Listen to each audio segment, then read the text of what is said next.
प्यारे बच्चों, कैसे हो आप? उम्मीद है आप इस कोविड-19 की स्थिति में अपने घर पे सुरक्षित होंगे। मेरी यही आशा है आप घर पे रहें, सुरक्षित रहें और सभी नियमों का पालन करें। आज हम कक्षा 8 की कार्यपत्रक वर्कशीट 8 करेंगे जिसकी डेट है 8 करेंगे जिसकी डेट है 20 अक्टूबर 2020।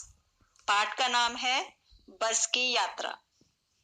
ठीक है, चलो अब हम सबसे पहले इस गद्यांश को पढ़ेंगे, उसके बाद इसमें इसके प्रश्न उत्तर हम सॉल्व करेंगे। यहाँ पर आप अपना नाम लिखेंगे, यहाँ पर आप अपनी टीचर का नाम लिखेंगे जो आपको विषय पढ़ाते हैं। ठीक है, अच्छा, अब उसके बाद है एकाएक बस रुक जाती है। मालूम हुआ कि पेट्रोल की टंकी में छेद हो गया हो। ड्राइवर ने बाल्टी में पेट्रोल निकालकर उसे बगल में रखा और नली डालकर इंजन में भेजने लगा। अब मैं उम्मीद कर रहा था कि थोड़ी देर के बाद बस कंपनी के हिस्सेदार इंजन को निकालकर गोद में रख लेंगे और उसे नली से पेट्रोल पिलाएंगे, जैसे माँ बच्चे के मुंह में दूध की शीशी लगाती है। यहाँ पर व्यंग्य किया है, मतलब पेट्रोल की बस की स्थिति इतनी खराब है कि उसमें जब छेद हो जाता है तो उसका पेट्रोल निकाल दिया जाता है बाल्टी में, और लेखक ये कहता है कि मुझे लगा कि अब उसको गोद में रख करके और उसको बोतल से, जैसे बच्चे को दूध पिलाते हैं ऐसे रख करके उसको दूध पिलाया जाएगा।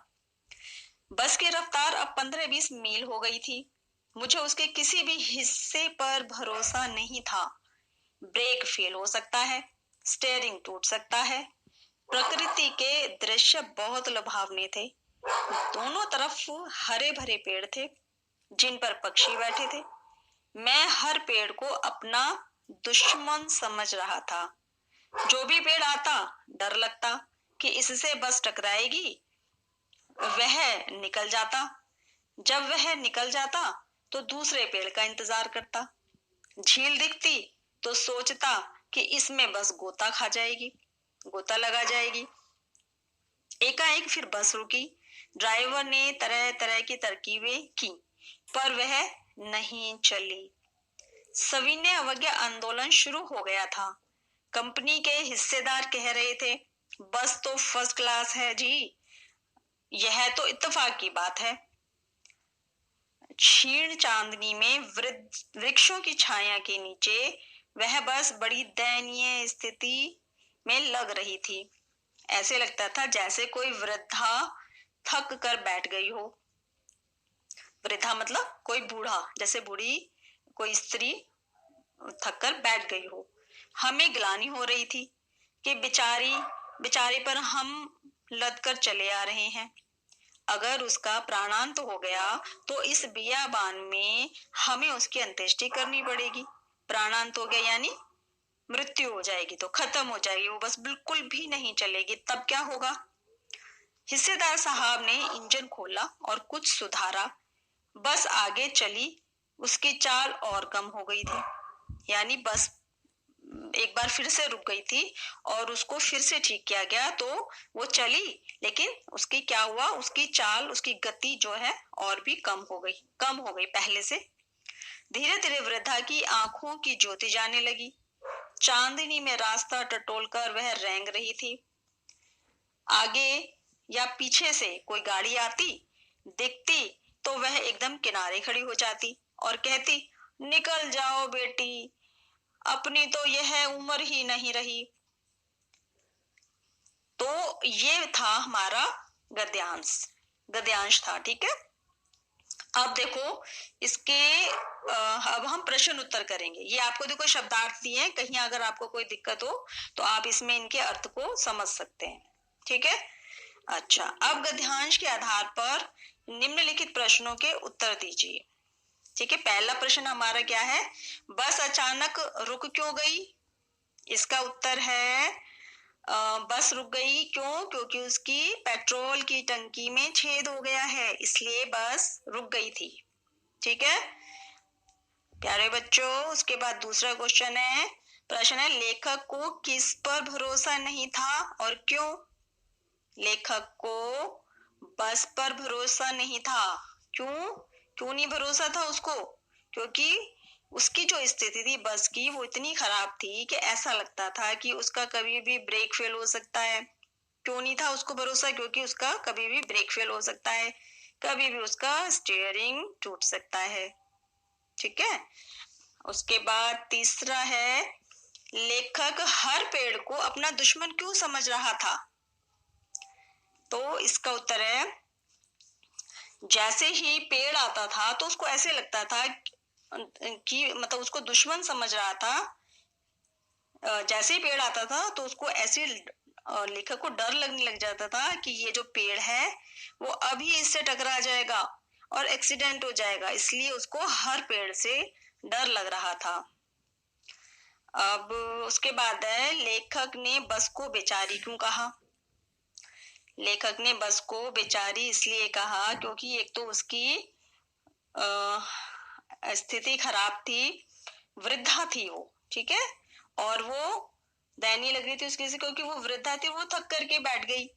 एक तो उसकी स्थिति बहुत खराब थी और दूसरा वो सोच रहा था कि बेचारी के ऊपर हम लद कर चले आ रहे हैं, तो इसलिए उसको स्थिति बहुत दयनीय लगी कि बेचारी पहले ही मरी गिरी सी हो रही है, उसके ऊपर हम लोग और लद के चले जा रहे हैं, तो ये तो हम अच्छा नहीं कर रहे हैं। और वो उसको, इसलिए उसने उसको बेचारी शब्द कह करके संबोधित किया। अच्छा, बस की तुलना वृद्धा से क्यों की गई? अपने शब्दों में लिखो। तो इसमें देखो क्या करेंगे कि बस को वृद्धा क्यों कहा गया? क्योंकि उसकी जो है आंखें कमजोर हो गई।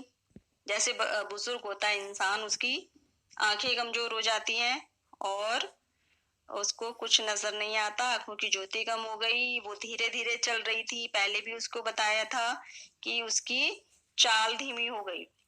ठीक है। और उसकी चाल कम हो गई, उसको रास्ता टटोलने में दिक्कत हो रही थी, वो रेंग रेंग कर चल रही थी। आगे या पीछे से कोई भी गाड़ी आती तो बेचारी साइड हो जाती, कहती अब तो हमारी वो उम्र ही नहीं रही है। तो इसलिए उसको, उसने वृद्धा से कहा, वृद्धा तुलना जो है वृद्धा से की। ये आपको अपने शब्दों में लिखना है। आप पूरी गद्यांश को पढ़ के सब कुछ उसमें लिख सकते हो कि उसके ब्रेक फेल हो सकते थे, उसकी स्टीयरिंग खराब हो गई थी, वो चल नहीं पा रही थी, उसकी आंखें कमजोर हो गई थी। जिस प्रकार से एक वृद्ध व्यक्ति की उम्र होने आने के बाद स्थिति हो जाती है, उसने उसकी तुलना उसी प्रकार से करके बताया है। अच्छा, उसके बाद सिक्स है गतिविधि। अब गतिविधि यानी एक्टिविटी, आपको कोई एक्टिविटी इसी में से करनी है कि लेखक हरिशंकर प्रसाद द्वारा रचित यह पाठ बस की यात्रा एक व्यंग्य है। व्यंग्य क्या होता है बच्चों? व्यंग्य यानी जब बातों को सीधे रूप में न रख कर इस प्रकार से घुमा फिरा करके कहा जाता है कि बात पूरी बुरी भी ना लगे और समझ में भी आ जाए। ठीक है, बुरी भी ना लगे और बात समझ में भी आ जाए। इस पाठ में भी बहुत से वाक्य व्यंग्य के रूप में कहे गए हैं, जैसे बस डाकिन है, बस को देखा तो श्रद्धा उमड़ पड़ी। अब आप जो है इस पूरे पाठ में ऐसे बहुत से वाक्य जिनको आप लिखेंगे, तो आपको ये वाला पाठ पूरा पढ़ना पड़ेगा और उसमें से आपको इस तरीके के वाक्य ढूंढने पड़ेंगे। जैसे कि अब हम यहाँ पे भी देख लेते हैं कुछ एक वाक्य, जैसे कि गोद में बिठा के उसको दूध पिलाएंगे, जैसे माँ बच्चे के मुंह में दूध की शीशी देती है, या वो पेड़ दुश्मन नजर आ रहे थे, इस तरीके से बस ऐसा लग रहा था गोता लगा सकती है। तो ये वाक्य आपको ऐसे, वृद्धा थक कर बैठ गई। ठीक है। और इसमें रेंग रही थी। तो ये जो है, इसके अलावा भी कि ऐसा लग रहा था जैसे कि हम इंजन के भीतर ही बैठे हैं, ऐसा लग रहा था कि हमारी सीट के नीचे इंजन है। और इसके बाद है, यह समझ में नहीं आता था कि सीट पर हम बैठे हैं या सीट हम पर बैठी है। तो देवता, ऐसा लगता था जैसे अभी हमारा बस जो है नाले में गिर जाएगी और हम सब मर जाएंगे। देवता बाहें पसारे उसका हमारा इंतजार करते हैं, कहते हैं वह महान आदमी आ रहा है जिसने एक टायर के नीचे प्राण दे दिए, मर गया पर टायर नहीं बदला। तो स्टूडेंट्स, बच्चों, आप ये सोच रहे होंगे कि ये सब इन्होंने कहाँ से पढ़ के बताया है। तो ये सारी जो लाइनें हैं, व्यंग्य की लाइनें, ये मैंने आपकी पुस्तक वसंत में से पाठ बस की यात्रा में से ये लाइनें आपको पढ़ के बताई हैं। आप इन लाइनों को या तो वीडियो को रोक करके सुन करके आप लिख सकते हैं, या आप अपने पाठ को पढ़ें अच्छे से। उसमें आपको इस तरीके की बहुत सी लाइनें आपको मिल जाएंगी। तो आज का हमारी ये वाली वर्कशीट पूरी होती है। अगली वर्कशीट के लिए आप इस चैनल को सब्सक्राइब कर लें, ताकि जैसे ही मैं नेक्स्ट वर्कशीट अपलोड करूंगी तो आपको नोटिफिकेशन जल्दी से मिल जाए।